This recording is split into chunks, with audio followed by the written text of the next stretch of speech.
My son keeps counting down. When he reaches 0, something horrifying takes place. My little Noah has been bullied since 5 years old. He was always small for his age, speckled and freckled with a shock of copper hair. He had prey eyes, no jawline, negative canthal tilt. He was an easy target, but after the tragedy that happened, Noah has never been the same. I still feel my spine tingling from what had happened to my son. He came home from school one day and told me he made a friend, Martin. I was happy for him. I assumed it was some other kid whose peers deemed him weird and that they could take comfort in their exile with each other. He'd go to Martin's after school and come back smiling and happy. I was so relieved. Then one day Noah didn't come home. I waited half an hour in the hopes that he was just late and that he'd lost track of the time. When he didn't show, I started to get worried. I began wandering the streets looking for him. I knocked half the doors in the neighborhood before I finally called the police. They were worried too. He was missing for a total of 2 days. I can't tell you the terror I lived through. I didn't sleep. I didn't eat. I wandered the streets shouting his name. All the bullies from his class suddenly found their conscience and helped by posting flyers about the town. Their parents came round with plates of food and offers of help. It takes a tragedy to make people see you, to make them help. Martin never came. You see, when the police went to school to find out Martin's address, they found that there was no Martin in Noah's class. There were only 2 Martins in my small town, in fact. One was a local sex offender and the other an elderly man up Pinewood Avenue who was bedbound. It goes without saying that I feared the worst. Then they found him. I got a speeding ticket, trying to the hospital as quickly as I could. My head was buzzing. What had happened to him? Was he all right? My little Noah. When I arrived, a policeman ambushed me. He took me into a relative's room. His face was grave and I could have wept standing there, waiting. We found him in Magnolia, he said. He's completely uninjured. There's no sign of any assault, but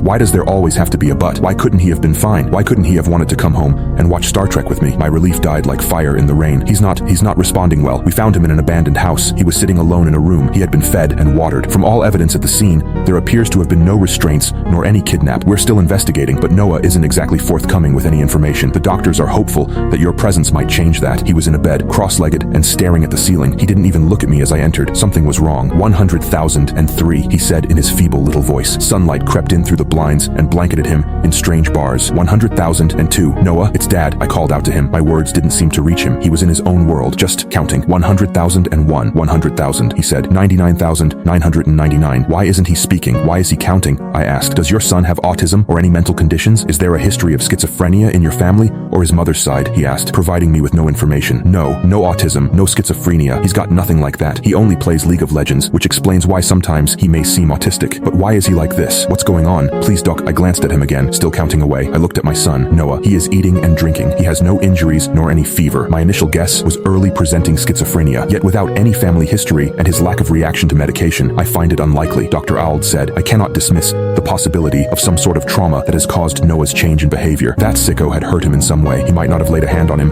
but he'd put something in Noah's head. I became sure of it then. Martin, his friend, hadn't been some kid from class, but the neighborhood creep who had taken advantage of his loneliness. A few of the dads from Noah's class told me where the creep lived. This was my burden to bear. A real Sigma takes care of matters on his own. I had been such an awful father. I didn't knock. I plunged his door open. The disgusting lout was sprawled out on his couch with a roll-up between his thin, dreed-up lips. Before he could react, my fist went burrowing down into his face. The sounds of him grimacing filled me with pleasure, like coming. He looked confused and tried to scramble away.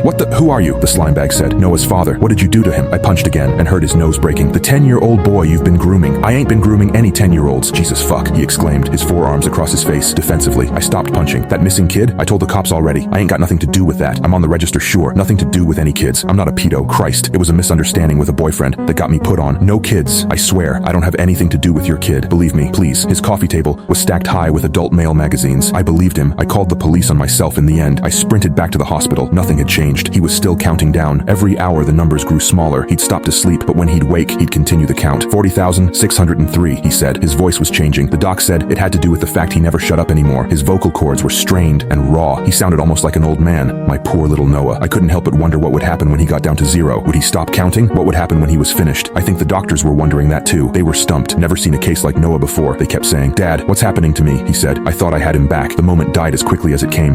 The lights switched back off and I was in the dark abyss again, searching the cold, nothing for a thread of the sun I loved so much. 39,963. It isn't fair. Life. Something wasn't right. I knew that. The son I loved felt further away with every strained number. He was drifting off into the ether and all my love would go with him. 20, 19, he said at short intervals. 18, 17, 4, 3, 2, 1. He started convulsing. His eyes rolled to the back of his head, just little pools of white. His little body, every inch of which I adored and loved, thrashed around as if electricity was coursing through it. The nurses and doctors pushed me out of the way. All I could do was watch as my world crumbled into nothing. Then he stopped. There was a a moment of calm. He slowly pushed his way out of the nurse's grip and he sat up. I felt hope reach a crescendo within me. He's back, I thought. He's home. Then I looked at him and it slipped away again into a void of spreading dread. His eyes weren't his anymore. They were the same blue, but they belonged to a stranger. Where am I? He asked in that strange, crackled voice. A parent knows. I can't explain it. You just know. The Noah sat on that hospital bed wasn't my Noah. He was someone else's. He looked at me as if he didn't know me. All the moisture had been drained out of me. I felt like nothing, like I would dissolve into tatters. You're in hospital, Noah, Dr. Auld said. Good, he said. He grunted and his body moved oddly. He surveyed his hands and legs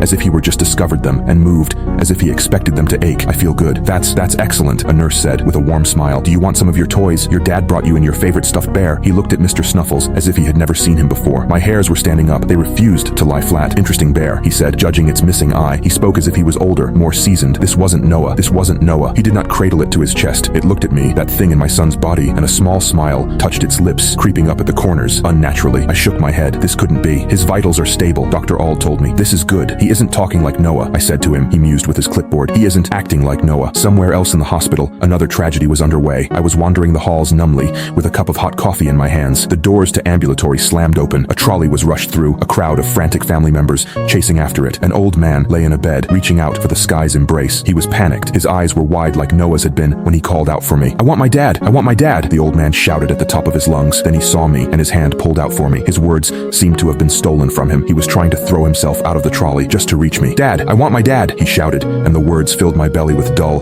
throbbing unease. Does your father have dementia? Dad, it's me. No! Dad, I want my dad! He cried, reaching out for me again. My body wanted to chase after him, to reach him. The coffee cup slipped from my hand and fell like a clatter to the ground. A pool of dark brown soaked my feet. Do you have a name so we can pull his records? The doctor asked as he followed the trolley into a room. The old man slipped out of view. Martin, the woman, still breathless, replied. His name's Martin Smith. A strange coincidence. Had to be. Little lines tied together, stitching into some awful patchwork quilt. It didn't make any sense. It couldn't be. I returned to Noah. I felt like a zombie, like my head wasn't connected anymore. It was floating in the clouds. Nothing made sense. I can't wait to come home with you, Dad, Noah said, and my eyebrows furrowed. I shut my eyes and thought of my boy, at the gates of the school, in the arms of his mother. His face turned wrinkled and old. We're going to have so much fun. I just know it. He's not my kid. This thing I'm taking home, it's not my kid.